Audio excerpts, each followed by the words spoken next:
আমার এই পুঁই গাছগুলোর পরিচর্যা করার পর দেখুন গাছগুলো কি সুন্দর হয়েছে। প্রতিনিয়ত আমি এই পুঁই গাছগুলোর পরিচর্যা করি আর সম্পূর্ণ ঘরোয়া পদ্ধতিতে আমি এই পুঁই গাছগুলোর পরিচর্যা করি।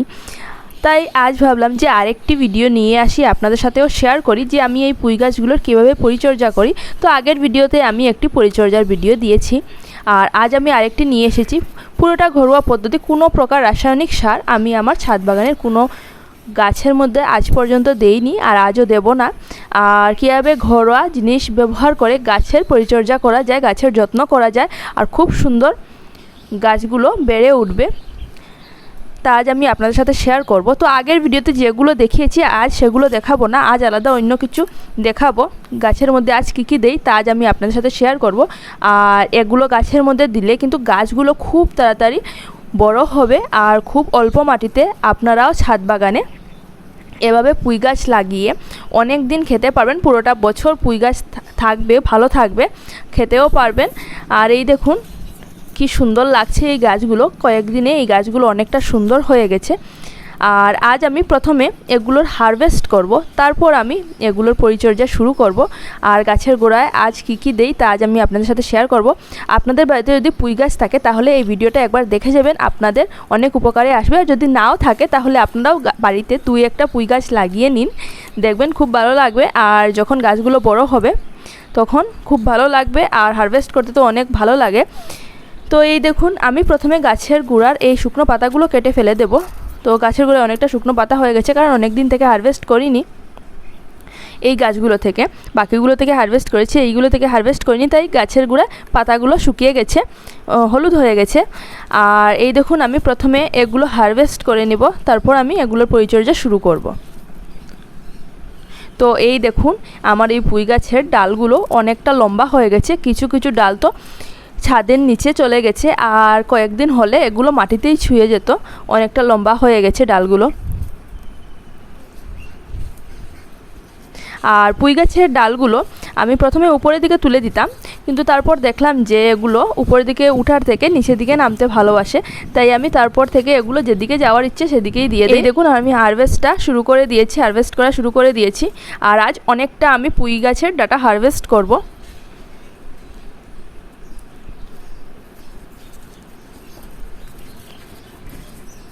আর আপনাদের বাড়িতে যদি অনেকের আছে বাড়িতে জায়গা থাকে না, আর যদি ছাদের মধ্যে ছাদ থাকে তাহলে ছাদের মধ্যে অল্প মাটি এনে আর 2-1টা পুঁই গাছের ডাল, শুধুমাত্র ডাল, ছোটো করে একটা ডাল কেটে বসিয়ে দিলেই কিন্তু গাছ হয়ে যাবে। আর বীজেরও দরকার নেই, গাছেরও দরকার নেই, শুধুমাত্র বাজার থেকে খাওয়ার জন্য এনে শুধুমাত্র একটা অল্প করে ছোটো করে ডাল একটা কেটে মাটিতে বসিয়ে দিলেই দেখবেন গাছ হয়ে গেছে। আর এই দেখুন আজ আমি এই পুঁই গাছের ডাটাগুলো হারভেস্ট করলাম, অনেকটা হারভেস্ট করে নিয়েছি, আজ কিছু পাতাও হারভেস্ট করেছি। আর আজ আমি আরেকটা জিনিস হারভেস্ট করেছি, সেটা হলো এই মূলা। তো এই মূলাগুলো আমার ছাদ বাগানে কীভাবে হয়েছে জানি না, মনে হয় বীজ পড়েছিল, আর এমনিতেই গাছগুলো হয়ে গেছে আর অনেকটা বড় বড় হয়েছে। আমার এই মূলাগুলো এখন মূলার দিন নয়, তবুও এই দেখুন অনেকটা বড় বড় মূলা হয়েছে। আর আজ আমি একসাথে এগুলো হারভেস্ট করে নিলাম, আর কিছু শাকও হারভেস্ট করেছি। তো ছাদ বাগানে এমনিতে আগাছার মতো অনেক শাক হয়ে যায়, সেগুলো আমি আজ হারভেস্ট করে নিয়েছি। তো এগুলো হলো আজকের হারভেস্ট। আর এখন আমি এই পুঁই গাছের পরিচর্যাটা শুরু করে দিই। তো এই দেখুন এটা হলো কলার খোসা ভিজানো জল, আর কলার খোসাটা এমনিতে ভিজিয়ে দিলে হবে না, তো এটাকে ছোটো ছোটো করে কেটে তারপর এটাকে ভিজিয়ে দিতে হবে। আর ভিজিয়ে 15 দিন পর বা 10 দিন পর এটাকে গাছের গোড়ায় দিতে হবে।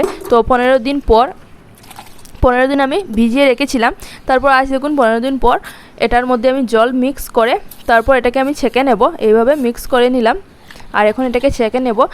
তো কলার খোসা যেটা, সেটা কিন্তু গাছের গোড়ায় না গেলে ভালো হয়, শুধুমাত্র জলটা দিতে হবে। তো এই দেখুন আমি এখন এটাকে ছেঁকে নিই।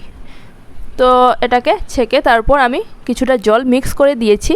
আর এখন আমি এই কলার খোসা ভেজানো জলটাকে গাছের গোড়ায় দেব। তো আগের ভিডিওতে কিন্তু আমি এটা দেখাইনি। তো ঘরোয়া অনেক কিছু আছে গাছের গোড়ায় দেওয়ার জন্য, গাছের সার হিসাবে এটা ব্যবহার হয়। আর সব কিছু কিন্তু আমাদের ফেলে দেওয়া জিনিস, রান্নাঘর থেকে আমরা এই জিনিসগুলো ফেলে দেই, যেমন ভাতের মাড় বা ফেন, ভাতের চাল ধোয়া জল, ডাল ধোয়া জল, এগুলো তো আমরা ফেলে দেই, কিন্তু এটা ফেলে না দিয়ে গাছের গোড়ায় দিলে কিন্তু গাছের খুব ভালো খাবার এটা। তো এই দেখুন প্রথমে আমি এই গাছের শুকনো হলুদ কালারের পাতা যেগুলো হয়েছে সেগুলো ফেলে দিলাম, কারণ এটা পচে যাচ্ছে, অনেক দিন হয়ে গেছিলো। এই পাতাগুলো আমি তুলে দিইনি, আর আজ দেখি অনেকটা পাতা হলুদ হয়ে গেছে। আর গুঁড়ার পাতাগুলো কিছুদিন পর পর তুলে ফেলে দিলে ভালো হয়, বা তুলে খাওয়াও যায়, শাক খাওয়া যায়। তো এই দেখুন আমি হলুদ পাতাগুলো তুলে নিয়েছি, আর এখন এই জলটা আমি গাছের গোড়ায় দেবো। তো আজ আমি গাছের গোড়াটা খুঁড়ছি না, কারণ গাছের গোড়াটা খুঁড়াই আছে। এই দেখুন গাছের গোড়াটা খুঁড়া আছে, আর শুধুমাত্র এই জলটা আমি গাছের গোড়ায় দেবো। এই দেখুন, আর গাছের গোড়ায় দেখুন কোনো প্রকার আগাছাও নেই আমার। আজ আগাছা পরিষ্কার করিনি, তবু আগাছা নেই।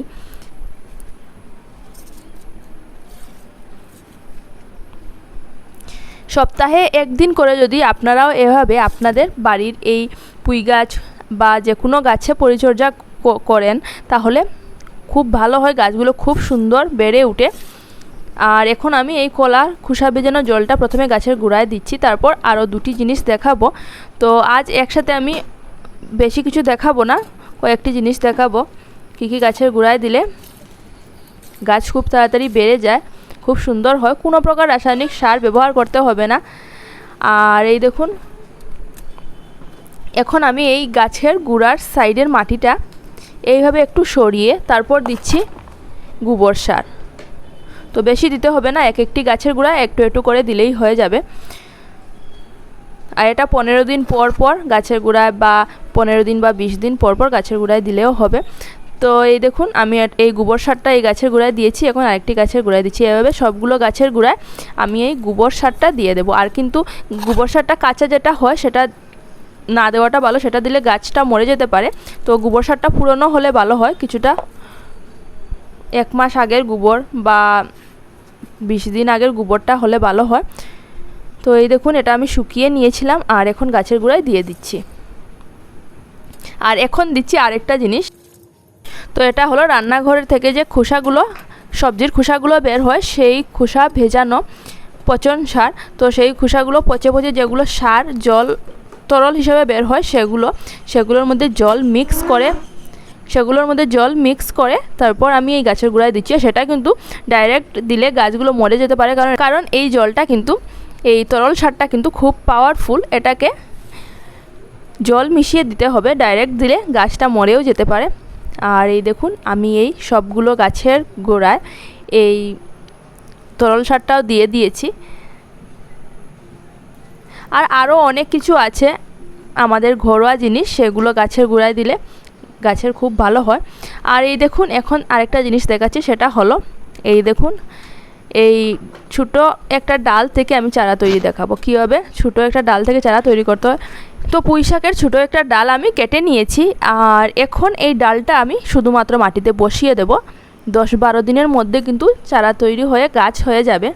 তো এখন আমি এটা এই মাটির মধ্যে, এই টবের মধ্যে, এই গ্রো ব্যাগের মধ্যে মাত্র একটা গাছ আছে, তাই আমি এই গাছের সাইডে এই কাটিংটা বসিয়ে দেব। এই দেখুন এই সাইডের মধ্যে আমি কাটিংটা বসিয়ে দেব, আর এটা বসিয়ে দিলেই হয়ে যাবে। 10-12 দিনের মধ্যে কিন্তু গাছ হয়ে যাবে।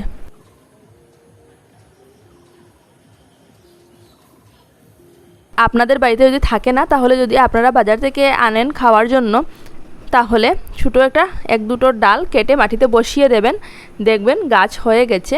চারা কেনার দরকার নেই, আর বীজ থেকে চারা তৈরি করারও কোনো প্রয়োজন নেই, শুধু ছোটোখাটো একটা ডাল থেকেই চারা তৈরি হয়ে যাবে।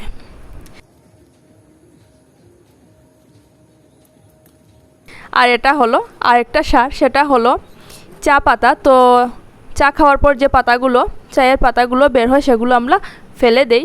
তো এটা ফেলে না দিয়ে প্রত্যেক দিনের পাতাগুলো জমিয়ে রোদ্রের মধ্যে শুকিয়ে রাখবেন, আর কয়েকদিন পর পর 15 দিন পর পর গাছের গোড়ায় অল্প অল্প করে দেবেন। সবগুলো গাছের গোড়ায়ও দিতে পারেন। আর আজ আমি এই চা পাতাটা গাছের গোড়ায় দিচ্ছি না, আরও 4-5 দিন পর আমি এই চা পাতাটা গাছের গোড়ায় দেব। তো আজকের মতো আমার ভিডিওটা এখানেই থাক, আগামীকাল নিয়ে আসবো নতুন একটি ভিডিও। আর আজকের আমার এই ভিডিওটা যদি আপনাদের ভালো লাগে, তাহলে আমার পাশে থাকবেন আর আমার চ্যানেলটি সাবস্ক্রাইব করবেন। Happy gardening.